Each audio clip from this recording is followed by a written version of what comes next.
नमस्कार। आज मंत्रिपरिषद में 8 विषयों पर विमर्श हुआ और निर्णय लिए गए। सर्वप्रथम सबसे महत्वपूर्ण जो विषय है, जो राज्य सरकार के कर्मियों का प्रमोशन से संबंधित है, उस पर निर्णय हुआ है। आज मैं उसके बारे में सभी को जानकारी देना चाहूँगा। राज्य सरकार अभी तक जो व्यवस्था थी, माननीय सर्वोच्च न्यायालय में जो मुकदमा चल रहा था और स्टे लगा हुआ था, उसके कारण से राज्य सरकार सभी जो कर्मचारी और पदाधिकारियों को कार्यकारी व्यवस्था के रूप में अपने ही वेतनमान में प्रभार देती थी। इसका मतलब यह है कि जो जूनियर इंजीनियर थे वो कार्यपालक अभियंता के चार्ज में थे अपने ही वेतनमान में। कार्यपालक अभियंता कुछ मामलों में अधीक्षण अभियंता के और चीफ इंजीनियर के भी चार्ज में थे अपने वेतनमान में। इसी प्रकार सहायक प्रशाखा पदाधिकारी के चार्ज में थे। तो जो सभी संबंधित हमारे पदाधिकारी और कर्मचारी हैं, जैसे डिप्टी कलेक्टर में देखा जाए तो जिनको जॉइंट सेक्रेटरी में होना था, वो जॉइंट सेक्रेटरी के प्रभार में तो हैं, किंतु डिप्टी सेक्रेटरी का वेतन लेते थे। तो राज्य सरकार ने यह निर्णय लिया है कि एक नियमावली गठन की गई और इस पर मंत्रिपरिषद में स्वीकृति दिया गया। अब यह निर्णय लिया गया कि अब उच्चतर पद धारक लोक सेवक को उच्चतर पद का वेतनमान और सभी सुविधाएं दी जाएंगी। मतलब अगर वो डिप्टी सेक्रेटरी हैं किंतु जॉइंट सेक्रेटरी का कार्य कर रहे हैं तो जॉइंट सेक्रेटरी का उनको वेतनमान भी दिया जाएगा और उनका जो भी सुविधा जॉइंट सेक्रेटरी होगी। अगर जूनियर इंजीनियर है, वो कार्यपालक अभियंता का चार्ज में है, तो कार्यपालक अभियंता का जो प्रमोशन के माध्यम से, अब कार्यपालक अभियंता के माध्यम से अगर कार्यपालक अभियंता का प्रमोशन के पद पर हैं तो उनको वेतनमान दिया जाएगा। व्यवस्था यह की गई है क्योंकि मामला अभी भी आरक्षण से संबंधित, जो प्रोन्नति में आरक्षण का संबंधित मामला अभी भी सर्वोच्च न्यायालय में लंबित है। उसके आलोक में, उसको ध्यान में रखते हुए राज्य सरकार ने जो सारे पद हैं उसमें से 16 और 1% जो अनुसूचित जाति और जनजाति के जो पद हैं उसको अलग पहले कर लिया जाएगा। इसका मतलब है कि अगर 100 पद हैं, 100 पद किसी वर्ग में हैं तो 16 पद उसमें से हटा लिए जाएंगे और 1 पद 16% अनुसूचित जाति का और 1% अनुसूचित जनजाति का, जो 17 पद हैं उसको पहले हटा लिए जाएंगे। मतलब कि आपका 83 पद बच जाते हैं। अब इस 83 पद में जो सामान्य रूप से जो प्रमोशन होता है वो कार्य किया जाएगा और उसके पश्चात यह देखा जाएगा कि हर वर्ग में, हर लेवल पे, जेई में, एई में या जॉइंट सेक्रेटरी में, डिप्टी सेक्रेटरी में या सहायक में, प्रशाखा पदाधिकारी और अन्य सभी वर्गों में यह देखा जाएगा कि जो अनुसूचित जाति और जनजातियों का जो रिप्रेजेंटेशन है वो उचित है या नहीं, उपयुक्त है या नहीं है। मतलब कि जब आप जनरली उसको आप प्रमोट करेंगे तो यह संभावना बन सकती है कि कुछ अनुसूचित जाति और जनजाति का रिप्रेजेंटेशन उच्चतर पद में कम हो जाए, तो उतना वेकेंट रखा जाएगा। मतलब कि 83 जो पद हैं, 83 पद में से जब आप प्रमोट करेंगे तो उसका 16% आपका अनुसूचित जाति का रिप्रेजेंटेशन होना चाहिए और 1% अनुसूचित जाति का होना चाहिए। मैंने 100 में से पहले आपने 16 हटा दिया अनुसूचित जाति जनजाति का, रिजर्व अनुसूचित जाति का, और 1 आपने हटा दिया अनुसूचित जनजाति का, तो 17 तो पहले आपने हटा दिए। अब उसको फ्रीज कर दिया कि उस पर कोई प्रमोशन नहीं होगा, क्योंकि माननीय सर्वोच्च न्यायालय में ये विवाद, ये मामला अभी भी लंबित है। तो बच गए आपके 83 पद।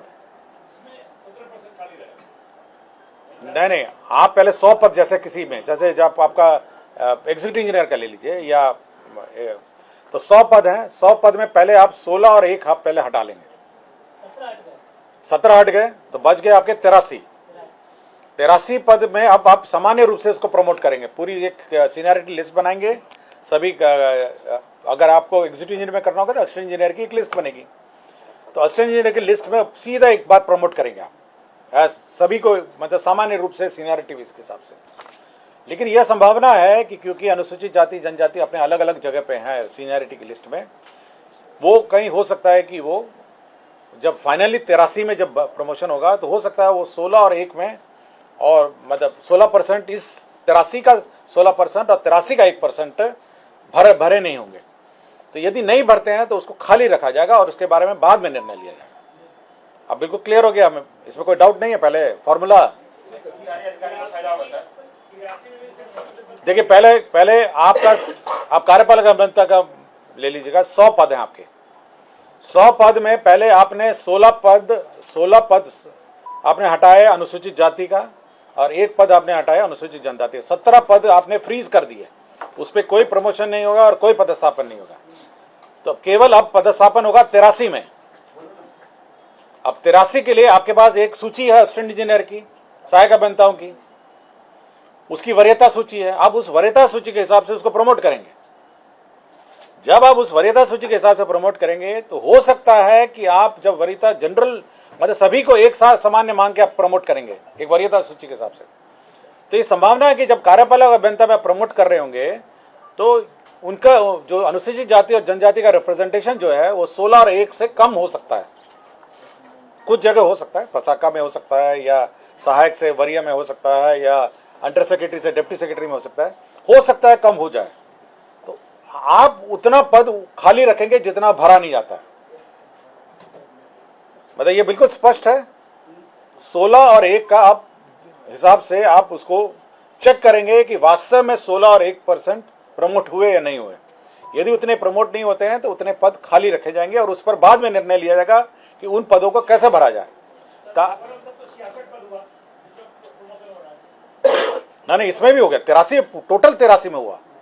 आप 83 मानकर आप प्रमोट करेंगे पूरी वरीयता सूची को 1 मानते हुए, और ये चेक करेंगे प्रमोशन के बाद कि वास्तव में वो अनुसूचित जाति और जनजाति का रिप्रेजेंटेशन का जो फॉर्मूला है 16 और 1 वो वास्तव में मेंटेन इस 83 पदों में हो रहा है नहीं हो रहा है। अगर नहीं हो रहा है तो उतने पद खाली रखे जाएंगे और उस पर सरकार बाद में निर्णय लेगी। हाँ, बस 83 में कोटा, मतलब कोटा वाला पहले फ्रीज किए और उसके बाद इस 83 में भी आप ये सुनिश्चित करेंगे कि अनुसूचित जाति और जनजाति का रिप्रेजेंटेशन सही रूप में है या नहीं है। अगर नहीं होता है तो उतने पद खाली रखे जाएंगे और सरकार उसके बाद में निर्णय लेगी।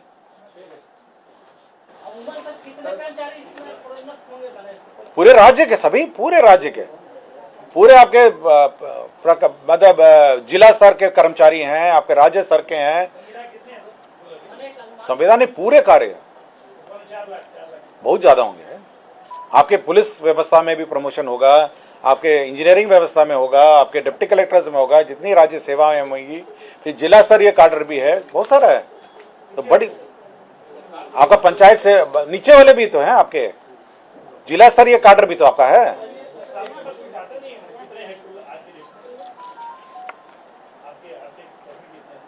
टोटल कर्मी आपको बता देंगे, हम आपको अलग से बता देंगे। हाँ, राज्य सेवा वाले होंगे करीब, मेरे ख्याल से हमको 4 लाख से ऊपर ही होंगे। अभी बहाली जोड़ जाड़ के आपका 4-5 लाख के आसपास होंगे।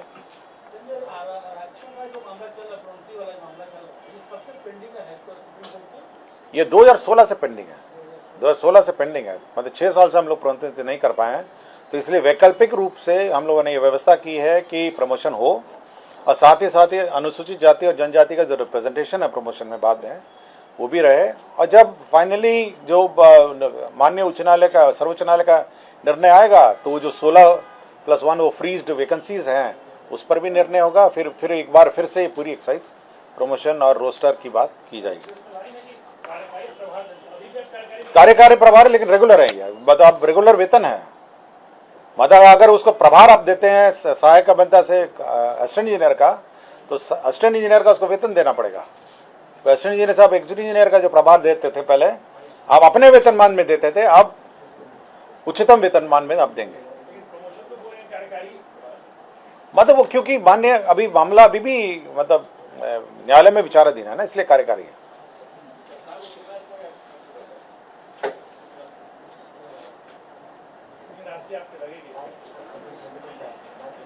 वो अलग है, बट ये टोटल पूछ रहे हैं, टोटल कर्मचारी होंगे एक साथ क्या पूछ रहे हैं। तो इसमें यही है कि भविष्य में नियमित प्रोन्नति अगर माननीय उच्च न्यायालय, माननीय सर्वोच्च न्यायालय का अन्यथा ऑर्डर होगा तो सभी लोग अपने अपने जो प्रोन्नति पाए हैं वो अपने अपने पद पे वापस चले जाएंगे। और किंतु जो वेतन इस बीच में उन्होंने लिया होगा या सुविधा ली होगी वो उनसे वसूलनीय नहीं होगी। मतलब सर्वोच्च न्यायालय का जो भी फाइनल डिसीजन होगा तो सभी लोग अपने अपने पद पे वापस चले जाएंगे, लेकिन हम लोग वसूलेंगे नहीं उनका वेतन। क्लियर हो गया सब ये? और रोस्टर का जो बिंदु है, क्योंकि हम लोग फॉर्मूला अलग है, तो तब तक ये स्थगित रहेगा। रोस्टर का जो हम लोग का व्यवस्था है प्रमोशन में, पहले रोस्टर बिंदु के हिसाब से होता था, अब पूरा एक ही सीनियरिटी लिस्ट होगा और फिर हम लोग चेक करेंगे कि अनुसूचित जाति और जनजाति का रिप्रेजेंटेशन उचित रूप में है। और इस संबंध में किसी को कुछ पूछना है? ठीक है, धन्यवाद।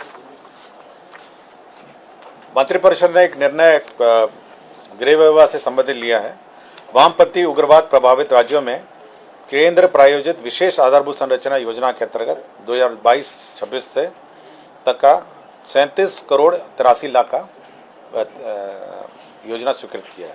37 करोड़ 83 लाख का ये 22 से 26 का है। ये इंफ्रास्ट्रक्चर का, उग्रवादी क्षेत्रों में इंफ्रास्ट्रक्चर का योजना है। बिहार पंचायत सेवा नियमावली 2010 में संशोधन किया गया है और इनकी जो सेवा नियमावली में अब 4 स्तर के होंगे। मूल कोटि होगा प्रखंड पंचायती राज पदाधिकारी का, प्रथम प्रोन्नति स्तर होगा व्याख्याता, मुखिया, सरपंच प्रशिक्षण संस्था और जिला पंचायती राज प्रशिक्षण संस्था। तो प्रशिक्षण संस्था के जो व्याख्याता और जो प्रशिक्षण संस्था के ये होंगे, इंचार्ज होंगे, वो प्रथम प्रोन्नति का होगा। द्वितीय प्रोन्नति स्तर होगा अपर जिला पंचायती राज पदाधिकारी और अपर मुख्य कार्यपालक पदाधिकारी जिला परिषद। और तृतीय प्रोन्नति स्तर होगा जिला पंचायती राज पदाधिकारी सह प्राचार्य, सहायक निदेशक, मुखिया सरपंच प्रशिक्षण संस्था, जिला पंचायती राज प्रशिक्षण संस्था, राज्य स्तरीय प्रशिक्षण एवं सोच संस्था। तो 4 स्तर का है। तो 4 स्तर का पुनर्गठन किया गया है। हम आपको दे देंगे 4 स्तर का, मैडम 4 स्तर का आपको दे देंगे, आप बांट दीजिएगा। तीसरा है जो राष्ट्रीय सुरक्षा के दृष्टिकोण से जो प्रोक्योरमेंट की व्यवस्था है, जीएफआर 2017 के नियम 144(11) में संशोधन किया है।